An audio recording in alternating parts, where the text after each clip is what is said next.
வெளிக்கொணரப்பட்ட தாய்ப்பாலின் சேமிப்பு குறித்த ஸ்போக்கன் டியூட்டோரியலுக்கு நல்வரவு.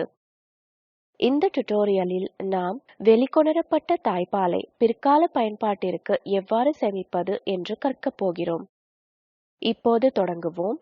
தாய்ப்பாலை வெளிக்கொணர்வது குழந்தைக்கும் தாய்க்கும் பல பயன்களை கொடுக்கிறது.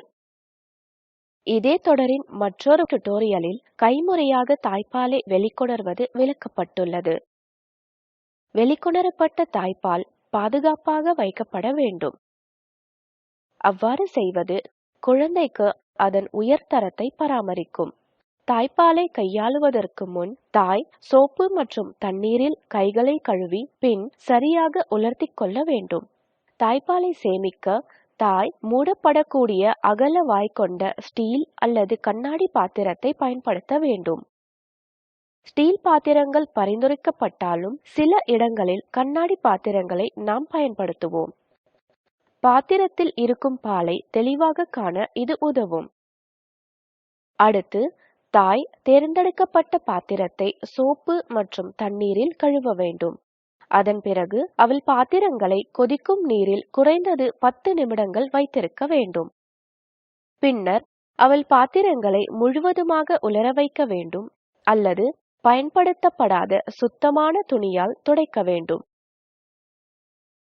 பயன்படுத்தப்பட்ட சமையலறை துணி போன்ற துணியால் பாத்திரங்களை ஒருபோதும் துடைக்கக்கூடாது. சுத்தமான பாத்திரம் முழுவதுமாக காய்ந்த பிறகு வெளிக்கொணர்ந்த பாலை அவள் பாத்திரத்தில் ஊற்ற வேண்டும். ஒரு தாய்ப்பால் ஊட்டுதலுக்கான அளவு அல்லது ஒவ்வொரு பாத்திரத்திலும் சுமார் 60 முதல் 90 மில்லிலிட்டர் வரை பாலை மட்டுமே அவள் சேமிக்க வேண்டும். தாய் தனது தாய்ப்பாலை உறைய வைக்க வேண்டுமெனில் அவள் பாத்திரத்தின் மேற்புறத்தில் 1 அங்குல இடத்தை விட்டுவிட வேண்டும். ஏனென்றால் தாய்ப்பால் உறையும் போது விரிவடைகிறது. ஒவ்வொரு பாத்திரத்திலும் பால் வெளிப்பாட்டின் தேதி மற்றும் நேரத்தை அவள் பெயரிட வேண்டும். பின்னர் தாய்ப்பால் நிரப்பப்பட்ட இந்த பாத்திரங்களை அவள் குளிர்ந்த இடத்தில் வைக்க வேண்டும். அவளிடம் ஒரு குளிர்சாதன பெட்டி இருந்தால் அதில் பாலை வைப்பது நல்லது. அவள் தாய்ப்பாலை குளிர்சாதன பெட்டியின் மிக கீழே உள்ள தட்டின் பின்புறத்தில் வைக்க வேண்டும். இதுவே ஒரு குளிர்சாதன பெட்டியின் மிக குளிரான பகுதியாகும். தாய்ப்பாலை ஒருபோதும் குளிர்சாதன பெட்டியின் கதவின் உட்புறம் வைக்கக்கூடாது.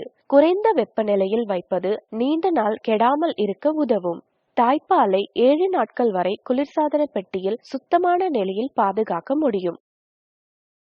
இதை தொடர்ந்து குளிர்ந்த நிலையில் வைக்க வேண்டும்.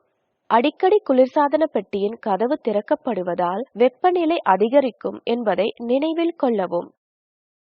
தாய்ப்பால் உள்ளே இருக்கும் பொழுது மின்வெட்டு அல்லது பிற காரணங்களால் சேமிப்பு நேரத்தில் குளிர்சாதன பெட்டியின் வெப்பநிலை அதிகரித்தால் தாய் 6 மணி நேரத்திற்குள் அதை பயன்படுத்த வேண்டும். 6 மணி நேரத்திற்குள் தாய்ப்பால் பயன்படுத்தப்படாவிட்டால் அவள் அதை கொட்டிவிட வேண்டும்.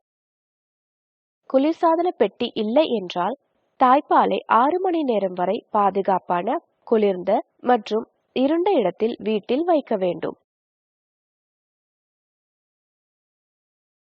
வீட்டின் அறை சூடாக இருந்தால் அவள் குளிர்ந்த நீர் நிரப்பப்பட்ட ஒரு மண்பானைக்கு அருகில் அல்லது குளிர்ந்த நீர் நிரப்பப்பட்ட ஒரு பாத்திரத்தில் தாய்ப்பாலை வைக்கலாம். புதிய தாய்ப்பாலில் தொற்று நோயிலிருந்து பாதுகாக்கக்கூடிய குணங்கள் உள்ளன. எனவே இது பசுவின் பாலை விட நீண்ட காலம் கெட்டு போகாமல் இருக்கும். கிருமிகள் புதிய தாய்ப்பாலில் குறைந்தது 6 மணி நேரம் வரை வளரத் தொடங்குவதில்லை. வெப்பமான காலநிலையிலும் குளிர்சாதன பெட்டிக்கு வெளியிலும் கூட. தாய்ப்பாலை பாதுகாக்க மற்றொரு வழி ஆழமான உறைந்த பனிக்கட்டி மூட்டைகளுடன் கூடிய குளிர்பை அல்லது பெட்டியை பயன்படுத்துதல். அது ஒவ்வொரு 24 மணி நேரமும் மாற்றப்பட வேண்டும். பால் பனிக்கட்டிகளிலிருந்து பாதுகாக்கப்பட வேண்டும். இல்லையெனில் அது உறைந்து போக கூடும். இந்த குளிர்பையை பாலை கொண்டு செல்லவும் பயன்படுத்தலாம். தாய்ப்பாலை 7 நாட்களுக்கு மேல் வைத்திருக்க வேண்டுமானால் வெளிக்கொணர்ந்த பின் தாய் அதை விரைவில் உறைக்க வேண்டும். ஒரு குளிர்சாதன பெட்டியின் உறைவிப்பானில் திடமாக உறைந்த பால் 2 வாரங்களுக்கு நன்றாக இருக்கும். தனி உறைவிப்பான் ஒன்றில் சேமிக்கப்படும் பால் 3 முதல் 6 மாதங்களுக்கு நன்றாக இருக்கும். முன்பு உறைந்த இந்த தாய்ப்பால் குளிர்சாதன பெட்டியின் கீழே உள்ள தட்டில் ஓர் இரவு வைத்து பனி நீக்கம் செய்யப்பட்டால் அதை 24 மணி நேரத்திற்குள் பயன்படுத்த வேண்டும்.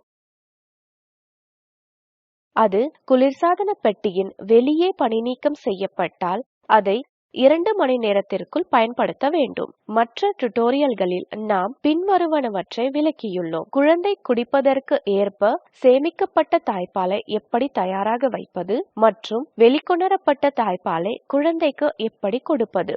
இத்துடன் இந்த டுடோரியலின் முடிவுக்கு நாம் வந்துவிட்டோம். இந்த டுடோரியலை தமிழாக்கம் செய்தது ஜெயஸ்ரீ, குரல் கொடுத்தது ஆர்த்தி. நன்றி.